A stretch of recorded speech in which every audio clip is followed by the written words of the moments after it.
said, honey, they're saying if the chemo works. And he just said, I'm so sorry that I never took you to Germany. And, and that's where our thought process was. And I just had to remind him. I had looked down at my shirt and I was wearing a shirt that said brave and kind. And I said, honey, we can't think that way. Yeah. You're going to be able to take me to Germany someday in this situation. And we can choose to be kind to all those that are a part of our life right now at this time, that are willing to help us or to just be a smile, be a light, be a friend, send words of encouragement. And we can choose to be kind with all those interactions if this is what's left of my life. You're going to hear Erin's testimony of surviving cancer. It is truly one that you're not going to want to miss. We did have some technical difficulties through the recording, but bear with us, hang in there. It is worth a listen. This is The Real Deal, where real estate meets real life. Whether you're a seasoned real estate expert, a first-time home buyer, or if you're simply passionate about hearing small business stories, this is the podcast for you. Join us as we dive deep into the world of real estate and beyond. Well, welcome to episode 42 of The Real Deal. I am your host, Janine Igliani, and my guest today is somebody that came highly recommended, and I'm really excited to hear your story. Erin is a cancer survivor and just an all-around great human is what I've been told. So this will be fun. Thanks, Erin, for being with us. Thank you so much for having me. I'm very excited to be here and just feel honored and love your podcast. Thank you for having me. Yeah. Truly, from the bottom of my heart, it means so much to be able to share my story today with everyone. Well, we appreciate it. Cancer is a horrible disease, and I guarantee that everybody listening to this knows somebody very close to them that has battled cancer. So I think your story can be one of encouragement and just so many lessons, I'm sure. So I'm excited to hear that. Thank you. Yeah, there are unfortunately so many that are affected by cancer. And it's interesting, once you go through battling cancer, you find that there's even more people that you know within your circles that have battled it either silently by themselves or with loved ones around them. So we like to start at the beginning. I just want to know, who is Erin? Where did you grow up and all of that? How did you get to Gilbert, Arizona?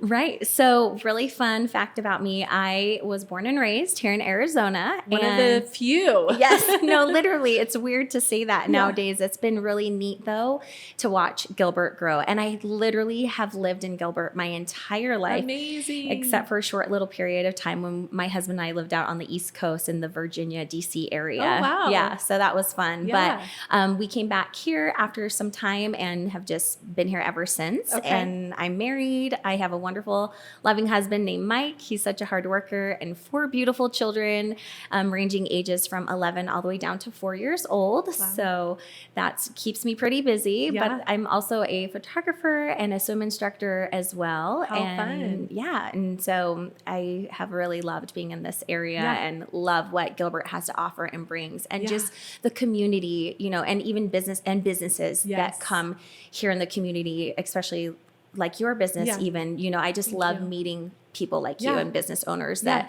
just are amazing people that bring so much life and, beautiful melting pot to the community. So I can imagine the growth that you've seen being born and raised here, because I moved here in 2006 and I've seen it like explode. I remember like the 202 freeway wasn't even a thing over here. Right. Like all these intersections around us were just totally dirt or cornfields or whatever. And now it's like all built up, and it's been really cool. And we've had so many people move here. So that's awesome. Yeah. It's crazy to think that literally these buildings where we're at today for your office didn't even exist. Right. Power Ranch used to be the boondocks of Gilbert. Yeah. And now to see all the growth, it's been really beautiful. So we love having everyone here. Someone told me Gilbert used to be like Cowtown. They were like, you live in Cowtown. I'm like, it's definitely not Cowtown now.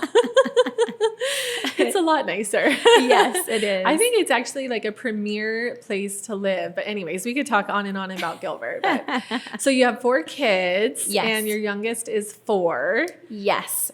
So tell us, because I just have heard some very 4 years ago was a difficult time. That's It when was. COVID really kind of exploded. So tell us Right. what was going on in your life at that time. Yes. So I should have tacked on at the end of my kids and who I am and photographer and swim instructor that also, like you mentioned, 4 years ago, I was diagnosed with acute promyelocytic leukemia.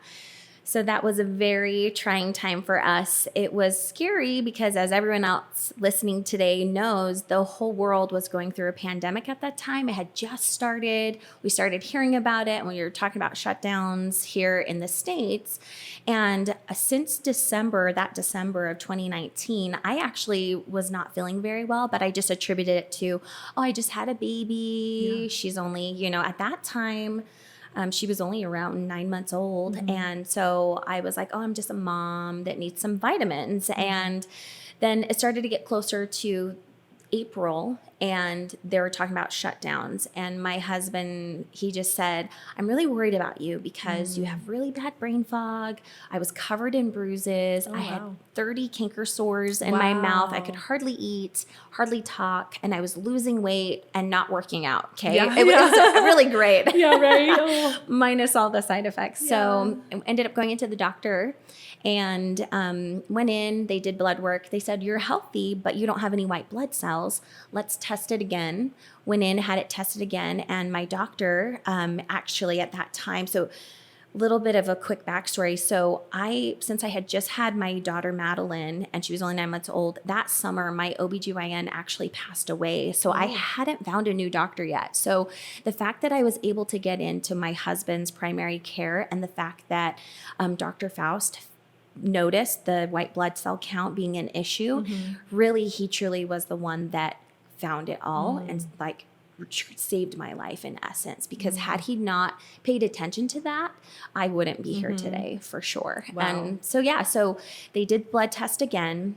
I went in and he was like, you need to go see a hematologist. And so I called, and the first miracle I call in my cancer story is the phone call to MD Anderson. I called and I said, hey, my doctor wants me to come in, see a hematologist. And they told me, well, we don't have any appointments until 3 weeks out. Oh.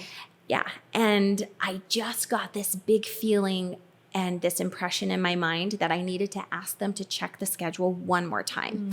So I did that, and the individual on the phone just said, we have an appointment for tomorrow morning at 7:30 that just opened. Do you want it? And I said, yes, I'll take it. I'll do anything. And it's a good thing that I did that, because I went in, I had been there all day. They did so much blood work. And then my hematologist said, well, let's just do a bone marrow biopsy just to cover all of our bases. But at that point, I wasn't thinking cancer. I was just like, I think I just have a blood disorder that ran in the family that might be iron related, that sort of thing. So anyways, I went home about 12 o'clock after everything. I'd been there for half the day, so tired. Hadn't even been home for 30 minutes, and my phone rings. And I pick it up, and Dr. Stanek said, hi, this is Dr. Stanek. You have acute promyelocytic leukemia. We have a hospital bed waiting for you at the hospital, and you need to leave now.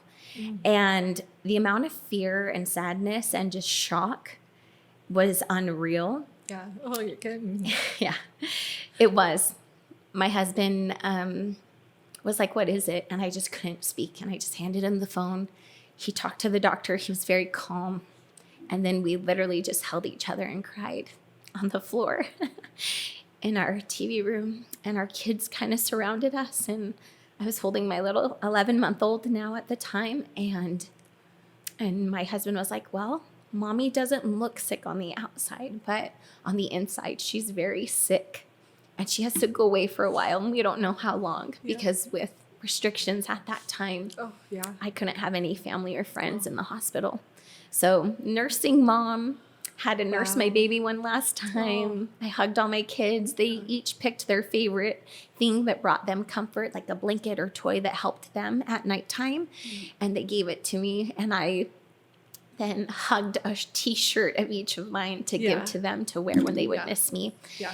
And when I arrived at the hospital, it was pretty insane, because they, I had only experienced a hospital setting of ever having children. Yeah. So when I arrived to the hospital, Mike drove me there. He kissed me goodbye. Oh. I went inside. And then at this point too, I was very nervous because we didn't know much about COVID. Sure. And so I was sitting there thinking, I don't have an immune system and I have to walk through this emergency room past all these potential COVID patients up to my room. Yeah.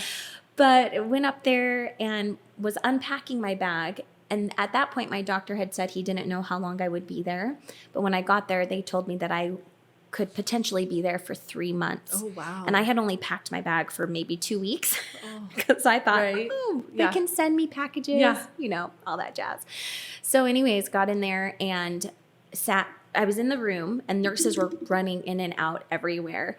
And they were just in a hurry. But I didn't really feel any sense of rush. I was just like, unpack my suitcase and get settled in. And then a nurse came in and she said, "What are you doing?"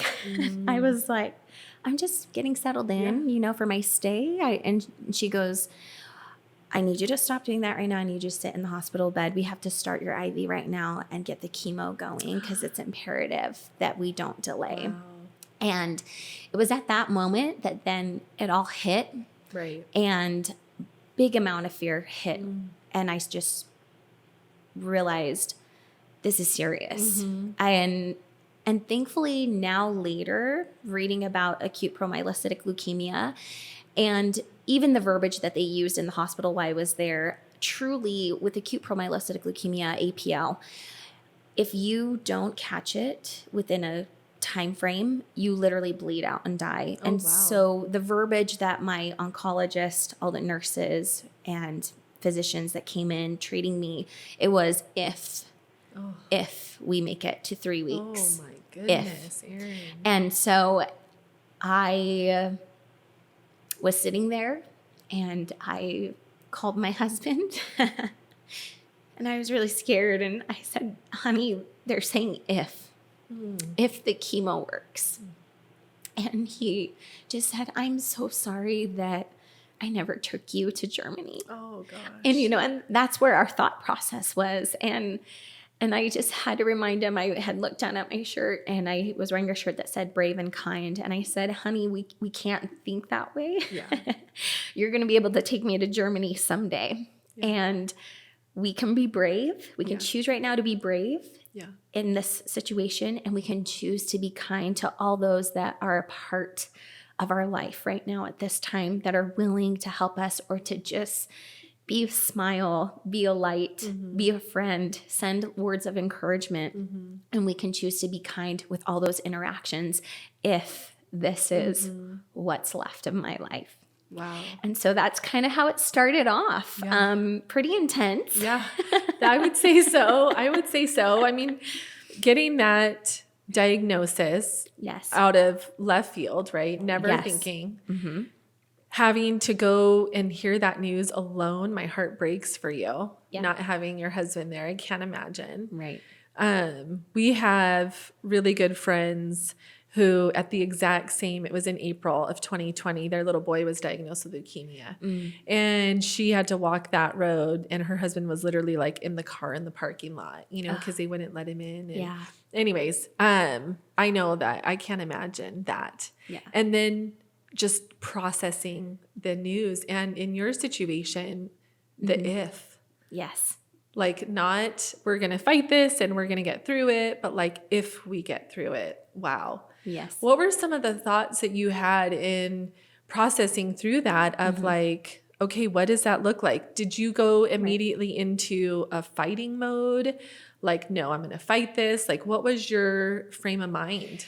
Honestly, it was all over the place at first because you feel like you're climbing a mountain and just being flooded with water like rain that's just drowning, and you have to trudge through it and learn so much all in one instance and then figure out how to process the information. So to be honest, I still feel like even today I'm still learning from, April 6th of 2020, the day I was diagnosed. But in that instance, it was one of those, even though I was really fearful, there was this overwhelming like peace that I just knew it was all going to work out, even though it was really scary. And I know it was because of all of the individuals in my life that knew me, that were praying for me, that were sending good thoughts towards my way, or just sending good messages and encouragement. That really was the first little fight. But the biggest fight was, I have a husband, and 4 kids that have so much life to live. And I did not want to miss any part of that. And being just a really young mom at 32 years old, being diagnosed, and knowing that my baby was only 11 months old, I knew that I had to fight like hell for them and my cousins and family that just said, Erin, don't give up. You know, we need you. My kids needed me. My husband needs me. And so really that was the thought process. It was just peace because of so much love that came from everyone around me. So even though they weren't there for me physically, I could feel their love. And part of the being kind to those around me, the nurses and doctors and staff, honestly, and friends that I made in the hospital and then during chemotherapy treatment over the next months to follow, really is what kept me going, because they were there for me. They just knew what to say at the right moment. They knew what to do or how to help me, even though I literally most days couldn't think very well for myself because the chemotherapy does cause so much brain fog and pain and exhaustion and tiredness and all these things. So really, it was a peaceful fight, I guess, even though those are two oxymorons to put next to each other that came for sure. That's amazing. You know, you hear so much about the mentality of fighting and having that, like, I'm going to beat this. Yes. And how that mentality is so helpful. And statistically, those people are the ones that do, right? Versus the ones that give up. And that comes back to that big why. You know, you said your husband and your 4 kids and like amazing. Yeah. What would you say to somebody that is on the outside, a friend, a family member, that their friend or family member gets this news? What's the best thing that they can do in that moment? Yeah, I love this question. Actually, a lot of people have come to me and I've been really grateful for friends and family that have had loved ones going through things, or a friend of a friend reach out and say, hey, my loved one has cancer. What do I do? And my word of advice is, if you feel it in your bones that you need to do something for them or you need to say something, do it. For me personally, I know that everyone, it just depends on where they're at. Some people like to battle it privately, others more open. But if there's something you feel in your bones, there is never a good deed that doesn't, that's done that is not taken or reciprocated well, is how I feel. And so, if you feel that you should do something, say it, because patients like myself, and even still today, there's still moments where people will reach out or just send me a letter or send me a memory or a note. And I'm so grateful because it helps. It really does help. And it gives you that will and fight to carry on and want to carry on. And that is so important nowadays for just everyone. Just knowing someone's thinking of you, praying for you, caring about you. Definitely. Is huge. Huge. I love that. Yeah, absolutely huge. So that's my advice. Okay. So how long were you in the hospital that time? Yes. So thankfully, my little miracle. So I started treatment immediately, and it was challenging, but I was in there for a total of 3 weeks, which was amazing. My doctors and my oncologist were amazed that my body was doing so well. And honestly, it's because of the prayers, the letters, the notes, people just sending all the love. It kept that. It really did. Our human body is amazing and miraculous, and we have so much strength and power within it if we focus on the positives in our life. Yes. And so even though I had hard moments in the hospital of watching my little baby, she took her first steps outside the hospital. So I watched her from the 5th story window from down below, and she took her first steps. Wow. And even though that was hard, I was so grateful for my husband, Mike, for still thinking of me in those moments of, hey, I'm going to, she stood up for the first time and took a little tiny shuffle. I better take her to the hospital and call Erin and say, hey, I have a surprise for you. Yes. People writing chalk on the cement outside with love, of words of encouragement, and my family coming to visit me with posters, and they'd call me on the phone and talk to me through the window, even though I was 5 stories up and everything. But those 3 weeks, my doctor was really amazed that I didn't have to be there, because it was originally looking like 2 to 3 months. Wow. So 3 weeks, and then I was able to go home. So I got home just in time for Madeline's first birthday. So I didn't miss that, which really meant the world to me. Sure. I was so grateful for that, to be able to be there for that milestone in her life and not miss out on it. And then it was a total of 9 months of treatment. So it was a mixture. At first, it was every day of daily infusions and oral chemotherapy for the first 3 to 4 months. And then after that, it was a regimen of on for 4 weeks, off for 2. And so by the time I would feel better, then I'd start all over again. And so that was a little bit of a bummer. But it was so great to be home. Yes. And despite everything, kind of talking about words of encouragement. So during treatment, I met a man named Ron in the hospital. I actually didn't officially introduce myself to him in the hospital. He had his hospital door open one day, and when I was doing loops in the hospital, we had to wait. We had to take turns. Like if I saw a patient in the hallway, the nurses said I had to wait till I go back to the room, and then I could do my loop to get out of my room because of COVID restrictions. Yeah.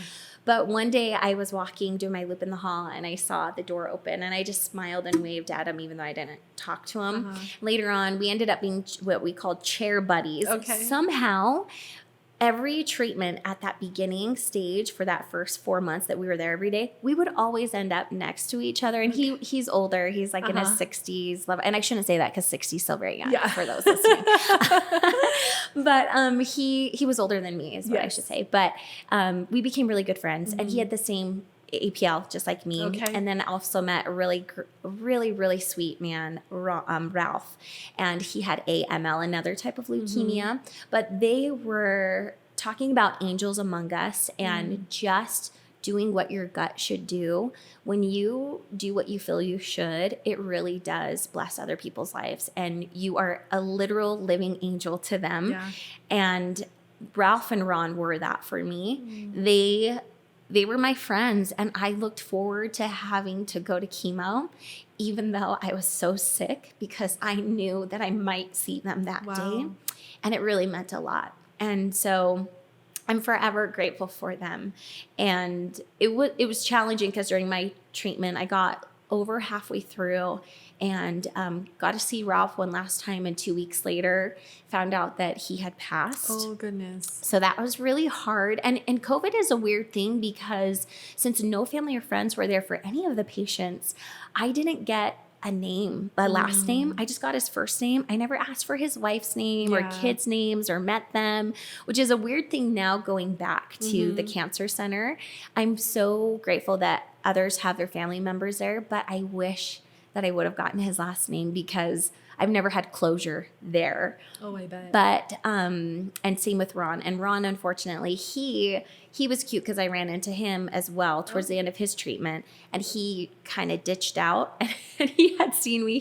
Ended up being in a wheelchair, and I was like, oh no. I was like, what happened? Are you doing okay? And he was like, Erin, don't stop treatment. He goes, I got sick of doing it. Because you get, during COVID, since no family or friends could be there, I can't tell you how many times I wanted to just stop doing chemo and just be home with the family. Because I would get home with my family and I would just sleep for hours on end. So I felt like I was kind of in this weird cycle where I had a job to do, to have chemotherapy treatments each day so I could be there for my family.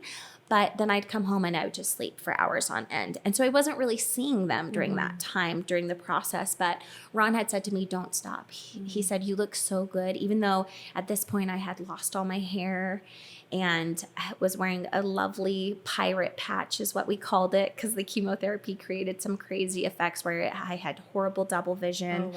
Oh, wow. And so he's just told me, don't stop. you can't give up. Yeah. Don't do me a favor and promise me you won't stop for me.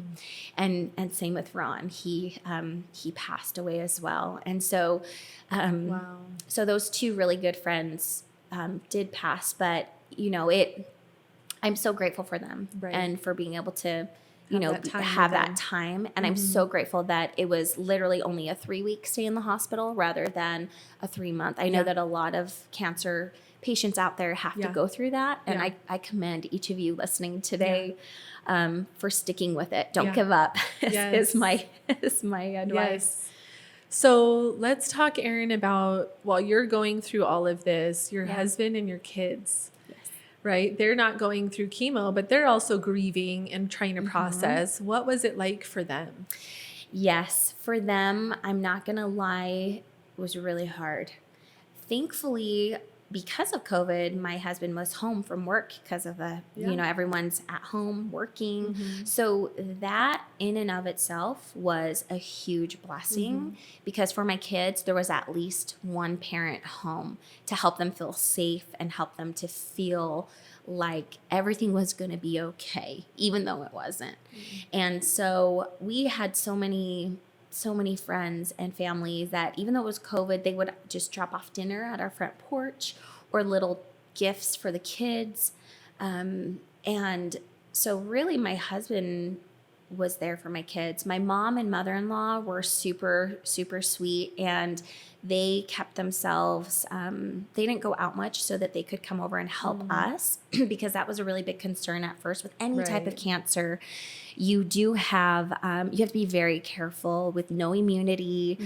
Some of the life lessons from cancer so far that we've kept in our home is we still don't wear shoes to this day in our house. Good. Yeah. So they bring so many germs. So if you wear shoes That's in a your good- house, yes, stop. I agree. I agree with that rule. We do that too. So. Yeah. So my husband was there for them, friends and family. And I had some really great friends that were super sweet and said, I had this one really sweet friend, Mel. She's actually a business owner here in Gilbert, love her to pieces. But she had called me one day and said, what can I do for you? If you could do something for your family, and I was still in the hospital at this point, what would you do for them? And I said, I would heart attack the door to my house and tell them how much I love them. So she took the time to write down things that I wanted to say. And then she took the hearts to my house and heart attacked the door to them from me and said, love, Mom. And Awesome. little instances like that Yeah. helped me out so much. And more importantly, the kids, they definitely still have some side effects from me going through all of that today because they were so little. My oldest was only 7 at the time, and so that's really young. He had just finished first grade and was going into second grade, so he was so little. And him and my daughter and my other son and then Madeline. Madeline, I think, has the hardest effects still from today. She definitely has a lot of separation anxiety and things. But because I think, though, it would have been a lot worse for them had my husband not been there, Right. my mom, my mother-in-law, and just wonderful, amazing people in my life that, like I had said before, were walking angels for us, that were there for them, just help them feel loved and feel safe, and just were encouraging. Yeah. So, I love that. Yeah. So, gosh, what a difficult time, but they were loved on and they knew that you loved them. And I'm sure you guys as a family are so much stronger because you have been through such a hard time. Yes. So tell us, I mean, you battled and now you're in remission. Yes. How did that come about? Yeah. So I finished my final chemotherapy treatment December 4th of 2020. Wow. And then my doctor, he said it's basically a 5-year plan. So I call it my 5-year life plan. And I go in, at first it was every month for blood work. Then it stretched out to every 3 and then every 6. And now it's once a year. So this year and next year are my once a year final time for being checked. So, so that's kind of how it works. And The likelihood, though, of APL, once you get past those scary 3-week stage of it happening, once you get past that, the likelihood and percentage of you making it through your chemotherapy treatment and then having a longevity of life, the likelihood of it ever coming back is less than 2%. So, Wow. yeah. So even though my doctor will never officially deem me cancer-free, I like to deem myself cancer-free. I love that. Yes. So it's a mindset for sure. Yeah. So that's kind of how it came about. And I just have been, even though the road post, chemotherapy treatment hasn't been the easiest in terms of depression, every day is worth fighting for. And every day we have to choose to be happy because I got my second chance of life is what I call it. And I don't want it to go to waste. Yeah. Yeah. I imagine there's a grieving period for what you've been through and the effects that it's had on your loved ones and all of that. But I also am so encouraged by our faith and knowing that God doesn't waste any of that. And there's a greater purpose and good things will come from it. And hopefully this, just you sharing your story, is something good. Yeah. So tell us, you had mentioned that you had been feeling kind of sluggish, tired, and there were some things. What are some signs that people should pay attention to? Because I think especially as moms, we do that. We tend to push it aside, ignore, and keep going because we are busy. We have kids to take care of. Like, what would you say people should pay attention to? Definitely. My biggest advice and key is if you have this feeling that you need to have something checked out and you either have people that are saying, oh, you're just worried about it, it's not a big deal. Give yourself the peace of mind. Go see a doctor. If the doctor is like, well, everything looks good. If you still are getting that underlying, I'm not quite sure, have it checked out because it's always better to be safe than sorry. And I'm so grateful for doctors that advocated for me during my process and journey, and to just look for signs. Like if something feels off, and like for me, it did. My husband had to be a little bit like, hey, quit being stubborn, go take care of yourself. And I'm so grateful he did that because I was like, you know what, you're right. It was that validation. Yes. So I would say if you have a loved one that's not feeling well or seems a little bit off, validate their feelings and validate that. And then to those that are feeling, I'm not quite sure if I should go see a doctor or not, just go get it checked out. Yeah, just go. Because the longer you wait, the less likelihood, if it is something very serious, you don't want to get to that point where it's like, oh no, I waited too long. Yeah. So that's great advice. And I love that idea of listening to that inside voice and not ignoring it and going forward. I think that intuition, right? Yes, we all have it for sure. Okay, so flash forward. Now you are in remission. What are some, when you look back, of like life lessons, like how are you changed by this experience? Yeah. So I love that. It's not just one, I would say a whole, like you said, it's a slew of life lessons. Definitely number one, I didn't feel like I was a judgmental person before, but then went through cancer, started losing my hair. I chose to have it shaved myself. So since I'm a photographer, I had a friend come, I went to her house and she photographed each phase of me cutting my hair. So we started long and I did every hairstyle I ever wanted. And at the end of that photo shoot, we did like short hair, pixie cut, mohawk, and then all of it was gone. And the room just kind of fell silent and everyone was crying but me. And if anyone should have been crying, it probably should have been me because I just lost my identity. I had always been known for my beautiful red hair. But all I could feel inside was, guys, it's still me. Yeah. I'm still Erin. I am still who I want to be. And so my first life lesson would be, don't judge those around you.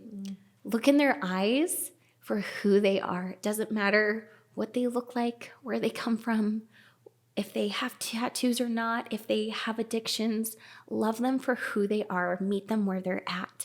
And when you do that, this beautiful world opens and you have so many opportunities to network and connect with people that you never thought possible. And so that in and of itself, I am so grateful for because I truly look at people differently in a better way than I used to. So that is definitely life lesson number one for sure. That's a big one. You know, Thank we don't know what other people are struggling with or battling with. And I remember I get road rage when I drive. Like, I'll be honest, I really do. I'm like, why is this person going so slow? I'm in a hurry, you know, get out of my way. And when my mom had her stroke and I was going to visit her, come and drive home from the hospital, there were so many times where I was like driving so slow just because I was so out of it. Right. And now I'm always like, you never know if that person just left the hospital, Right. like from their, you know, parent just getting really bad news or whatever. Right. Like, and it just helps me to have grace. So Yes. I love that. It is so true. It is so true. Yeah. You just got to love. Yeah. You never know. love What does it. the future look like for you? Like what? Yeah. The future for us is very bright. Definitely going through this experience. We travel more. Did you go to Germany? We did. Yes. Yes. We finally went to Germany. We actually went just last year, finally, Wow. and it was beautiful.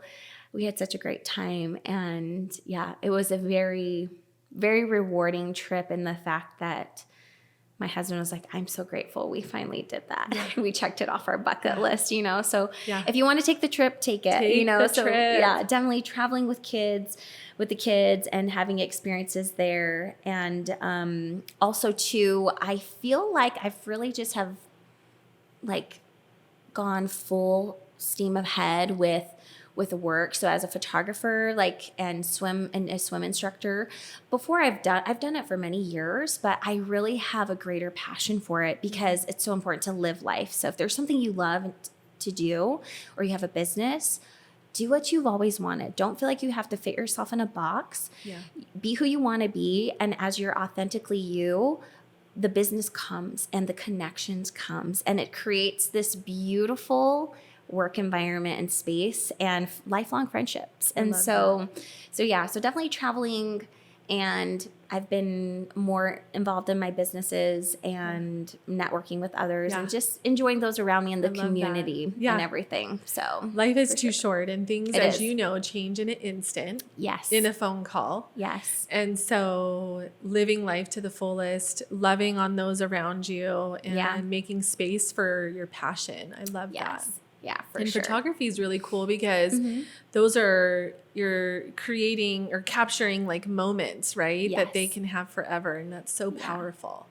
In our home, in our hallway, we have all of our family photos. Every year we do like a family photo, and it is and I do it all the time. My kids are like, Mom, as I love it. I'll walk up and down the hallway and look at all of our photos and talk to the kids. Like, I just love it so much. That's awesome. That's so great. Erin, what didn't I ask you that I should have asked you? That's a good question. I'm trying to think. Ryan, go ahead. Okay, do you want to do Ryan's question? He has a question. You want me to? Yeah, go ahead and ask it. And sure? And then I'll also share. Well, I'll share real quick. Share, yeah. Okay, if you don't mind. Yes. Okay, so one thing that I forgot to mention. So because of this life experience, I now have a life motto, and it's on my shirt today. Yes. Be strong, be true, be you is my little life motto that I came up with in the hospital. And it doesn't necessarily mean be strong as meaning you have to hide the emotions and trudge through with a fake smile on your face, but more so be strong and have the strength to acknowledge your sadness or what you're going through, but then to have hope to move forward and have strength in that hope. Being true to yourself and never changing who you are. Because when, like I said, you're authentically yourself, the friendships and the connections in your life that are supposed to be there will come, and it's beautiful and so rewarding. And then be you. Be you to your family. Look them in the eye, take time to truly set down your phone. That's been another big change in our life is and my husband talks about this all the time. He goes, you're not as stressed as you used to be, because it's not that I don't care, but it's just not important. Getting upset at the kids for little things, it just doesn't matter. And just letting it go, because then you create these beautiful relationships with your children and with your mom, your dad, your siblings, because you're just letting the small stuff go and just loving and connecting as a family. And so that's just a little tidbit that I wanted to share with my life motto that I really implement in my life, each week and each day to just strong, true you. Oh, I love that. That is awesome. Thank you. Okay, so Ryan's question that Yes. he loves to ask and wanted me to ask is, what are your non-negotiables in life? Yes, I love this question so much. And thank you, Ryan, for asking it. All right. So my absolute non-negotiables is number one, I pray every morning. So I get up and the very first thing I do is I pray and I thank God for the life that I have and most importantly, another day to love on my kids because tomorrow is not guaranteed for anyone. We all kind of live in this reality of thinking tomorrow will come, but really in essence, it could not. And so you have to really, truly live life and thank God for it as if it's your last. And then number 2 and 3, I'm going to add a third one on here because I do this every day. Number 2 is before I actually look at my phone, I make sure to go downstairs, connect with each of my kids, look them in the eye and say, good morning, I love you. How are you doing today? And just start the day off right that way before I then get involved in work or responding to people, all those things, the busy, Yes. mundane things of life. Yes. And then lastly, I do write in my journal every night and it doesn't have to be long, just a sentence. Yeah. That was one thing when I was in the hospital that I was like, oh my goodness, what life have I lived? What stories have I not left for my children or for my friends or family? And that is a really scary thing because that really helps your loved ones. When you have a loved one die, being able to read from pages that they wrote can be very comforting. And so now I make sure to not let a day go by without writing something down for them. Oh, I love that. That's Thanks. so powerful. I think those right there are just life lessons that if we all lived by that, this world would be such a better place, right? Thanks. Yes, Oh, for sure. It definitely would. Erin, this has been amazing. I Thank appreciate you. you sharing and being so open with us. And I pray that whoever listens to this is encouraged Yes. and finds strength in your story if they're going through a hard time and takes time to appreciate their loved ones and not take another day for granted. Yeah. We like to end with a speed round. Are you up for a speed round? I am. Okay. Okay, I'm ready. Okay. Favorite food? Sushi. Oh, Yes, okay. I don't love know if we've sushi. had that. Favorite drink? Ooh, I have to admit, I love Barks root beer. Oh, yes, that's I'm a good Barks root one. beer fan. Okay. Favorite book? Oh, The Happiest Man on Earth, I just read. It's about an Auschwitz survivor. I'm very drawn to life stories for sure of people that have gone through hardships because I feel like I can just relate. But For sure. that's my current favorite that I Okay. just finished. I have that on my nightstand to read, so maybe that'll be my next Yes. one. Okay. It's so good. You'll Do love you, it. Okay. Do you have a favorite sound?